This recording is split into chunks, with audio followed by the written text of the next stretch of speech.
So let's get into it. Have you ever wondered if one day cold, hard cash will simply cease to exist? It's a reality that some say that we should accept. So more transactions are carried out via credit, online, on your smartphone. Greenbacks and coins have become an inconvenience. But our guest tonight went a full year without using cash, with a few exceptions when it came to using public transportation or traveling abroad. But what are the serious concerns that we need to address? The questions we need to ask before we head into becoming cashless. What about privacy, corporate abuse, even larger divisions between rich and poor? And of course, the idea of electric grids going down. It's going cashless more dangerous than we think. Joining me to discuss it is David Wolman, author of the book, The End of Money, Counterfeiters, Preachers, Techies, Dreamers, and the Coming Cashless Society. David, thanks so much for joining us tonight. And so I guess, for starters, do you think that it's inevitable? Do we have to be? Are we going to be a cashless society? Well, that's the question. I mean, we're quite close already, but what does that final mile look like? You know, cash is this incredible technology that's been with us for ages, but it hasn't really changed that much in a whole long time. And, you know, most of our financial lives are conducted in the digital realm now. And yet when you bring up this idea of going cashless to people, they really sort of recoil and they don't like the idea too much. So I wanted to explore that question a little bit. You know, what is it about cash that we cling to, and what are the costs of cash, to sort of do an honest accounting of whether it is worth trying so hard to keep it around. All right, but can we also say this is kind of what do we want to call it, like a first world argument, right? There are still a lot of people in this world that depend on cash. Not having cash and having a credit card, being able to make all your transactions online or have something on your iPhone or whatever kind of smartphone you have, you know, those are luxuries. There are a lot of people in this world that need to have the physical cash in their hand. Right, and in fact, I think it's the exact opposite. And this was something that was really revelatory for me when reporting out this book.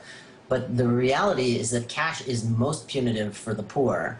And what I mean by that is, you know, you and I can toggle back and forth between electronic money and cash, kind of how we see fit. I imagine, you know, most of your wealth is not socked away under a mattress somewhere. But when you're Don't tell anybody. When you're poor, the cost of a bank transaction, you know, that's really punitive stuff. The cost of an ATM fee isn't just something to be annoyed at.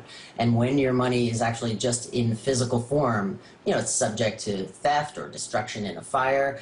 And it's also extremely hard to save and build any financial stability in your life, so that any little shock, you know, broken down moped, for example, you're just not buttressed against that. And so you can sort of be sent right back down into poverty. And that's why we're seeing a lot of this mobile money technology. In fact, it is kind of cool on an iPhone and for people in the West, and that's sort of the classist argument, right? Only you smartphone users are excited about this. But in fact, there's this huge push by the private sector, by governments, by nonprofits like the Gates Foundation.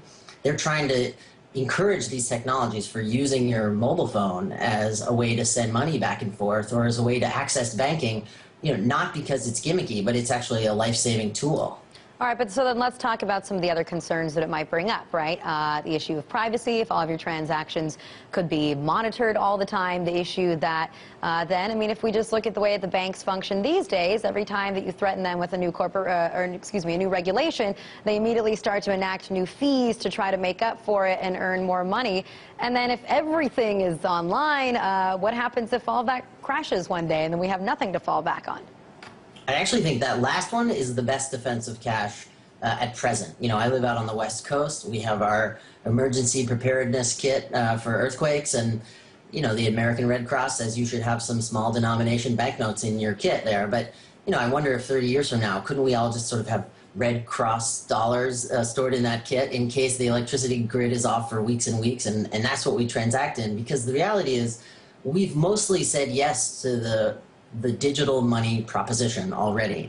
And that's not to say that the concerns you raise about banks or about scrutiny from the credit card companies, let alone sort of capital P privacy, those are real and serious concerns, but they exist already today.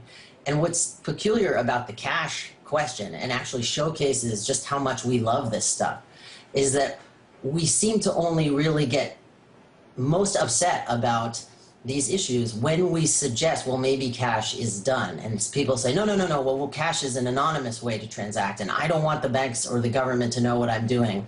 Well, we kind of live in that world already. but people, it's almost like those latent fears are there, but they only sort of come suddenly to the surface when you say, hey, you know, cash is really expensive and old-fashioned. Are we sure we want to keep it around? Well, I guess all the more reason to bring it up so we can realize that if we're heading in that direction, you know, perhaps there are some ways that we should consider that we need to approach it, some problems we need to solve beforehand. Really quickly, if you can just tell us, you know, you lived for a year without using cash. What was the hardest part? The hardest part was going overseas to report this mobile money stuff I was mentioning. You know, I flew to India to go interview some guys like in the slums of Delhi who are using this mobile money technology. And you know, before the plane even hit the ground in India, I realized, you know, I need to call a timeout basically on my cashless year experiment, because if you want to do anything in a developing country like that outside of your hotel room, you're going to need some paper money. And you know, that was quite a stark reminder that although it might feel like cash is pushed far to the periphery of our everyday lives here in the States, you know, it's still really dug in its heels in poorer parts of the world. Yeah, it's definitely, I have a feeling, going to take a while there. David, thanks so much for joining us tonight. My pleasure.